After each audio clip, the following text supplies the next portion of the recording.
Come on, who doesn't love a good movie urban legend? We all do. Watching a film and pointing out some obscure and often insane behind-the-scenes fact can make for a great conversation starter and cause you to wonder what it takes to make some of our favorite films. Often they change the very way fans watch films in the future, having been given a new perspective on the movie playing out. But how many of these brilliant and weird stories we've come to accept as fact are actually true? Well, not many.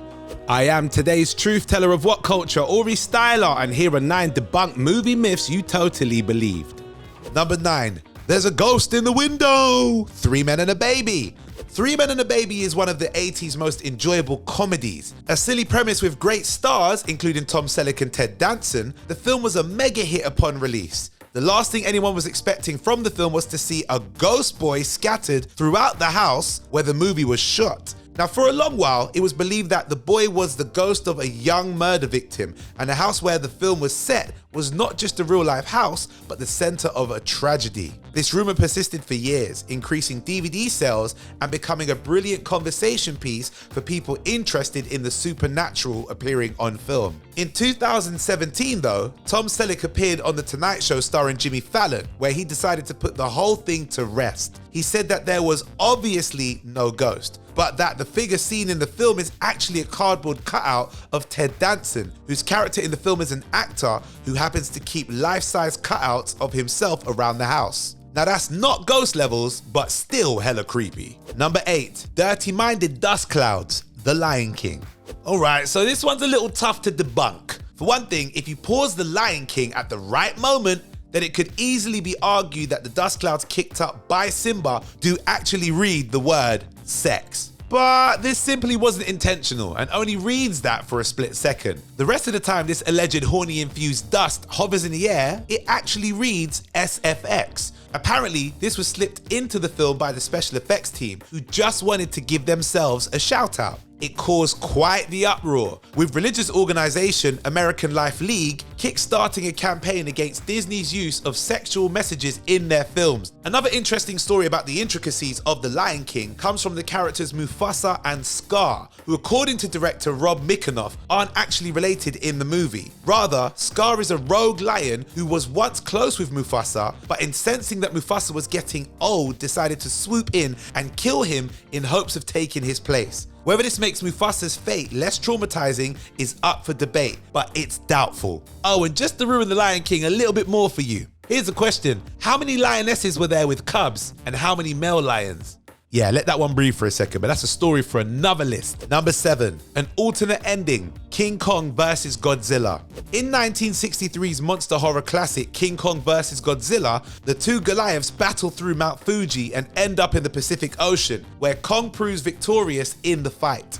Emerging from the water with Godzilla nowhere in sight, he starts to swim back to his island home. In a 1960s movie magazine, an article spoke about the film at great length, but incorrectly proclaimed that the Japanese version of the film shows Godzilla coming up victorious against his foe. While several aspects of the Japanese version are different from others, including some changed dialogue, soundtrack switch-ups, and an added earthquake during the final showdown, there is no version of the film in which Godzilla wins. For a long time, this was believed to be true, that an alternate version was out there waiting for the masses to watch. But with the rise of home video and the internet, the myth has been well and truly debunked. Number 6, Munchkin suicide, The Wizard of Oz. Ooh, this one's dark. This is about as morbid and upsetting as movie myths have ever been.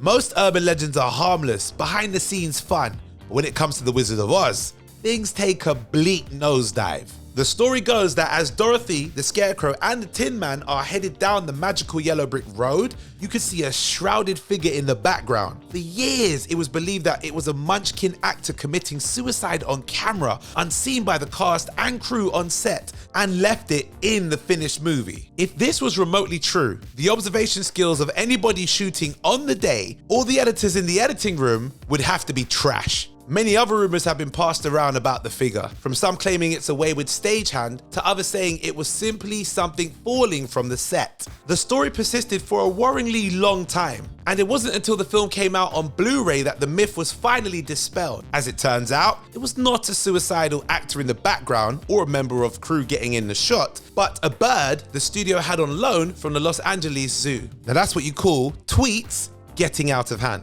Do you get it? Tweet, cause birds. Never mind. Number 5, the big door was big enough. Titanic. This one truly irks me personally. I have stand-up comedy materials with this particular myth in the set expressing my frustration. The ultimate in modern movie myths. Titanic's big door debate has raged for years. In hopes of ending the argument once and for all, Mythbusters decided to put the situation to the test. What they found was pretty cut and dry. Not only did their experiment show that Jack, played by Leonardo DiCaprio, couldn't get on the door with Rose, played by Kate Winslet, they also showed that the only way the door could possibly stay up was if Rose tied her life jacket under the door to counteract the weight. Director James Cameron turned up for the episode and said the whole thing had been blown way out of proportion. He pointed out that Jack actually tries to get on the door but nearly flips it, so he doesn't try again in order to save Rose. He also said that all of the film's detractors were missing the point and that Jack had to die.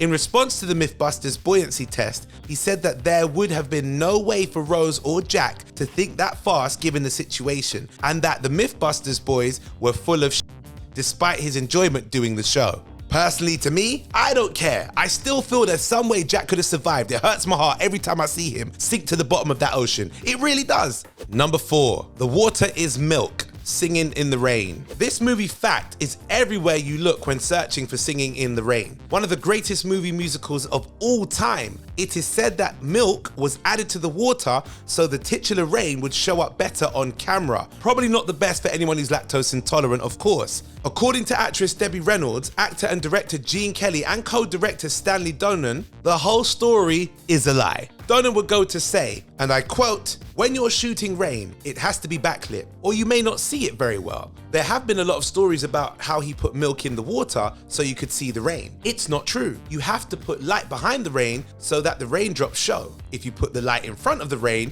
with no light behind it, the rain disappears." End quote.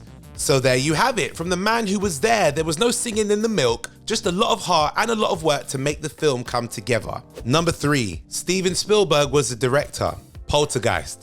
Fun fact, I don't do scary movies. Nope, not me. Won't do it. Too scared. Don't want to frighten the pants off me. And I'm not the only one on the team. If you can guess who else at What Culture doesn't like scary films, put it in the comments below and let's see if you know who I'm talking about. With that being said, I've been told Poltergeist is one of the greats of horror, an ageless classic of terror and unsettling imagery. Tobe Hooper is credited as the director of the film, but for a long while it was believed that blockbuster machine Steven Spielberg was behind the horror classic.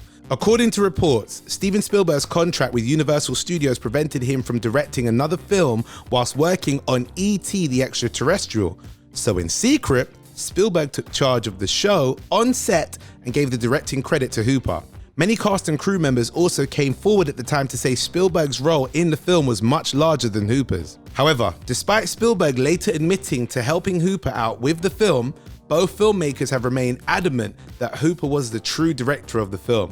True enough, the credits rank Hooper as the director while Spielberg is seen as a producer and one of the screenwriters. There's no doubt that Spielberg helped out with the creative drive of the film, but to completely discredit Hooper's influence on the movie is taking things a step too far.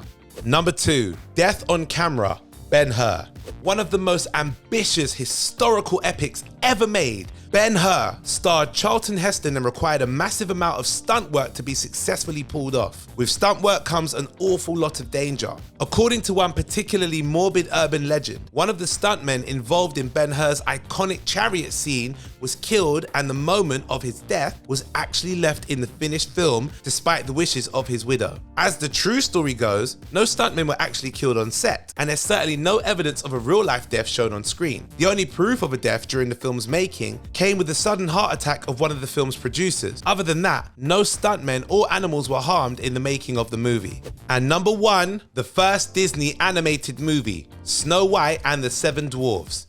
Many people, including once myself, would be quick to tell you that Snow White and the Seven Dwarfs was the first Disney animated movie, but them and I would be technically wrong if we said that. Although it was the first full-length movie, at least by modern movie standards, the Academy Award review of Walt Disney cartoons is actually the first animated feature from Walt Disney. Though both films were released in 1937, the Walt Disney cartoons came out 7 months before Snow White. A collection of 5 Disney shorts, the film clocks in at 42 minutes, whilst the Oscar classifies a feature film as being at least 40 minutes long. Some discredit the film as a feature-length piece because it's made up of previously released material, including The Three Little Pigs and The Tortoise and the Hare, though the Oscars accept it as a movie because of its length, thus beating Snow White to the punch. And that is our amazing list, ladies and gentlemen. We got through it together. However, if I did miss any myths you know need debunking, let me know in the comments below. And don't forget to like, share, and subscribe to What Culture for more great content like this. My name is Uri Styler, and I'll catch up with you next time.